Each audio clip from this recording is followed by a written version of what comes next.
నమస్కారం, నేను మిస్ వికలాంగుల సర్టిఫికేట్ ఉంటే 6,000 రూపాయల పెన్షన్ ను రాష్ట్ర ప్రభుత్వం ఇవ్వడం అనేది జరుగుతుంది.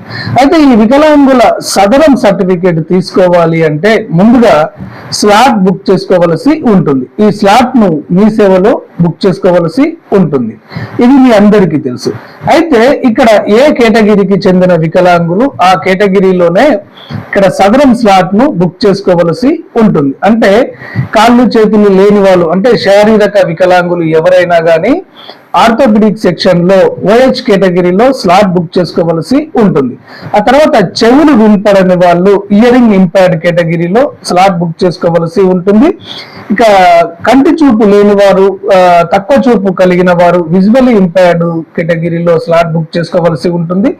మతి స్థిమితం లేని వారు ఎవరైతే ఉంటారో వారు ఎంఆర్ లో కానివ్వండి, ఎంఐలో కానివ్వండి స్లాట్ బుక్ చేసుకోవలసి ఉంటుంది. ఈ విధంగా కేటగిరీల వారిగా ఏ కేటగిరీ వారు ఆ కేటగిరీలో స్లాట్ బుక్ చేసుకొని మీరు సదరంకు అటెండ్ కావలసి ఉంటుంది.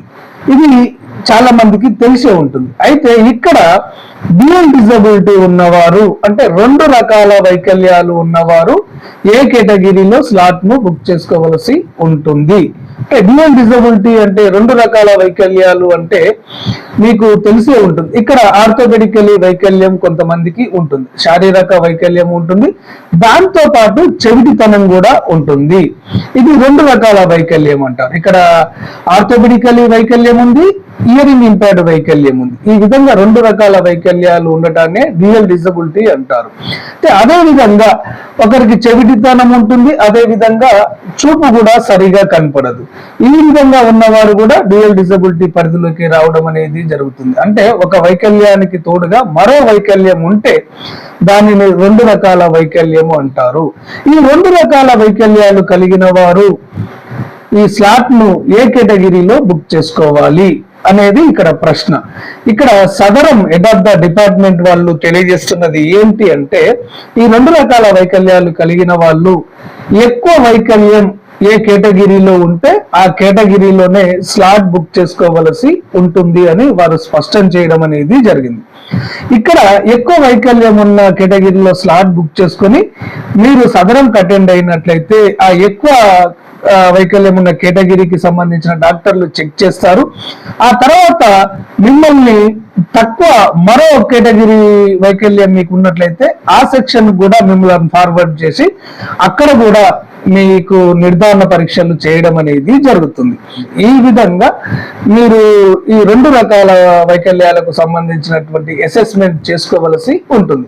ఇక్కడ మీరు గుర్తు పెట్టుకోవాల్సింది ఏంటి అంటే, ఇక్కడ ఎక్కువ వైకల్య శాతం ఉన్న కేటగిరీకి ముందు మీరు వెళ్ళినప్పుడు అందులో డిస్క్వాలిఫై అయ్యారనుకోండి, అంటే ఇక్కడ 40% తక్కువ వైకల్యం వచ్చిందనుకోండి, ఆ తర్వాత మిమ్మల్ని మరో వైకల్య కేటగిరీ డాక్టర్ల దగ్గరకు పంపించినా గానీ అక్కడ ఎలిజిబిలిటీ వచ్చిందనుకోండి, అప్పుడే మీ సర్టిఫికెట్ అనేది ఉపయోగపడుతుంది. లేదు అక్కడ కూడా మీకు 40% లోపలనే వచ్చింది అనుకోండి, ఇక్కడ మొదటి కేటగిరీకి సంబంధించినటువంటి సర్టిఫికేట్ ఒక 30% వచ్చింది అనుకోండి, రెండవ కేటగిరీకి సంబంధించినటువంటి కేటగిరీలో ఒక 30% వచ్చింది అనుకోండి, ఈ 2 కలిపితే 60% అవుతుంది, మేము ఎలిజిబుల్ అవుతాము అనే ఒక వాదన ఉంటుంది కదా, అది కరెక్ట్ కాదు. ఆ విధంగా మీకు సర్టిఫికెట్ అనేది ఇవ్వరు.